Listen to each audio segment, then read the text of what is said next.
Arriving Sunday in Mexico City and taking a bus to Cuernavaca Morelos to our Hotel Quintal Las Flores in time for a welcome dinner. The next day, after breakfast and exploring a little of the grounds, it was time for today's program. We were driven about 24 miles southwest of Cuernavaca to an archaeological and museum site called Xochicalco. The site is in two parts, with the museum in the lower part of the mountain, and looking above is the archaeological site that has steep step pyramids and temples. There's also a ball court, Pitz, that the Mayans played to the death if you lost. After a few steps up and down, our motorcoach was ready to take us to our next adventure. Going south from here, we now enter the Jardines De Mexico gardens, and I was amazed at the international display of flowers and themes. My favorite was the Italian, but it all was excellent, and I especially enjoyed the lunch in the Dali Garden Restaurant, whereby the structure was made from bamboo. Our setting table was an open book to the lagoon. We walked some parts of the grounds with local guide. Our group leader, Haydee, later had carts that drove us around to see all the different themes. It was now back to the bus and a pleasant ride back with a lecture at the hotel before dinner.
pedazos de papel volando, a todos diles que sí, pero no les digas cuando así me dijiste a mí, por eso vivo esperando.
A mi negra que la quiero ver aquí, con su rebozo de seda que le traje de tequil.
The foreign companies owned 1/5 of the land of Mexico, and they said, take our land and give it to the poor, but pay us the full value of the land, and we want green dollars. And in Washington, the president was Warren Harding, backing up these big companies. The New York Times had an article on Harding 5 years ago and said, Warren Harding was the worst president in the history of the United States. The Times is revising that. It probably made a lot of sense. Harding was real tough on Latin America, you know. The Marines invaded Haiti, the Marines invaded Santo Domingo, the Marines invaded Cuba, the Marines invaded Nicaragua. And he didn't mess around with Washington. So the government of Mexico went slow. We'll give out a little land here and there and promise more, but they were afraid since they had such powerful enemies at home and abroad. In 1933, the new reform administration of the Democratic Party and President Franklin Delano Roosevelt took over and declared the new good neighbor policy for Latin America. Roosevelt said the good neighbor policy means no more military interventions. He took the Marines out of Nicaragua and gave Mexican President Lázaro Cárdenas a green light. Do what you have to do in the way of reform, right here, 1930s. Cárdenas solved the land problem for his time like this. He gave out 100,000 rifles to the peasants, to the corn patch farmers, and said, go take the land away from the landlords. He did it legally. He signed thousands of land grants to the villages. They got rifles, and fighting developed across Mexico. And 1/2 of the land of Mexico passed to villages. This was enough land then, and Mexico was small, that almost everybody got a corn patch. The workers in the new factories that were beginning were fainting from hunger in the streets on the way to the factory. Cárdenas favored strikes, and the wages doubled. They went up 100%, and they could get to the factory to do their work. Cárdenas walked up and down the streets of cities during the 1930s without bodyguards. Now, he had enemies, but the people of Mexico had rifles. Anybody who tried to hurt this man would have been torn to pieces in the streets. It was a revolutionary society. Cárdenas would ride alone on his horse out to the villages, get to the plaza, and say, I won't make a speech. I've come to listen. And the peasants would have to get up and ask him questions and stammer out their problems, and there were dialogues between the president and his people. For 6 years, 1934 to 40, Cárdenas didn't talk. He listened. Now, a politician who doesn't talk is strange. His nickname was the Sphinx. You know, the Sphinx, it's been there in Egypt 3,000 years and hasn't said anything yet. It's a symbol of silence. Cárdenas didn't need to talk because he was doing things. He was giving land to peasants, he was arming the people, he took over the oil from Mexico, he nationalized it, he gave everyone rifles, he, walking down the street in Mexico City, Buenos dias, Señor Presidente. Here he comes, walking by all alone. He was safe. People could see what he was doing, and they could see him. He didn't drink, smoke, chase women, steal money, no. And when you're doing things, you don't have to talk. The politicians talk and talk and talk and talk and talk and talk, but they're not going to do anything. I think we all know about that. And in 1940, Cárdenas stepped down. All historians agree, whether right, left, center, up, down, whatever their point of view, that Lázaro Cárdenas was the greatest president that Latin America had in the whole of the 20th century. in 1940, new presidents came on the scene. Presidents here had fought in the revolution, got him into suicide charges.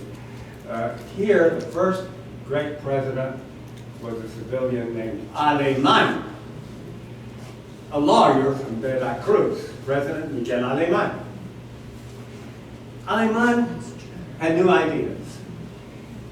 He said, we are a sea of peasants on the corn patches. We need industrialization. If you turn your head like this, you can hear it. Industrialization. We need electrification. We need modernization. We need cars. He loved cars. Cars will be a symbol of new progress. And so in 1946, he says, the problem is we have no money, we have no know-how, but the United States corporations have the technology and they have the capital. And in 1946, the big companies in the United States were looking for places to invest abroad, and Alemán said, come! And Chrysler came, and Ford came, and Coca-Cola came, and Kimberly-Clark came, and you can go on with 100 names. They're household words in the United States. And Mexico was industrialized with foreign capital. And the government was very careful to say to the companies, look, we're not taxing, just reinvest the profits. And Mexicans, too, also begin to build factories. Just reinvest the profits. And the growth was really incredible. 6% annual economic rate of growth. It was really high. The industrialization would boom like that. And Mexico became a great export platform. And the policies favoring business like tariffs and low taxes really worked. And 6% annual economic rate of growth. But although these presidents, written in green here, were favoring mainly business to industrialize, they did pay a little bit of attention to this side of the board. Over here we have the needs of the people for public transport, food, toilets, textbooks, schools, health, water, housing, jobs. And schools were being built, but the population explosion was going woo! And so as fast as industrialization was boom, and schools were being built, the population was boom, and it outran the schools. They didn't fit in the new system. And you get down to here, and half of Mexico still couldn't read. So it was really something. I drove to the movies, and these presidents were half populist. They were trying to do something for these people, and so they lowered the price of the movies to 1 peso.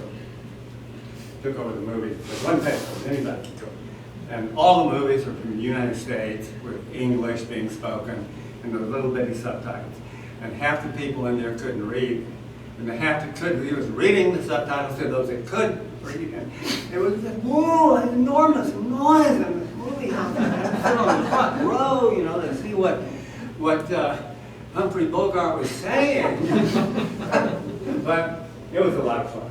And we get down to here, and everything seemed to be moving in this sense.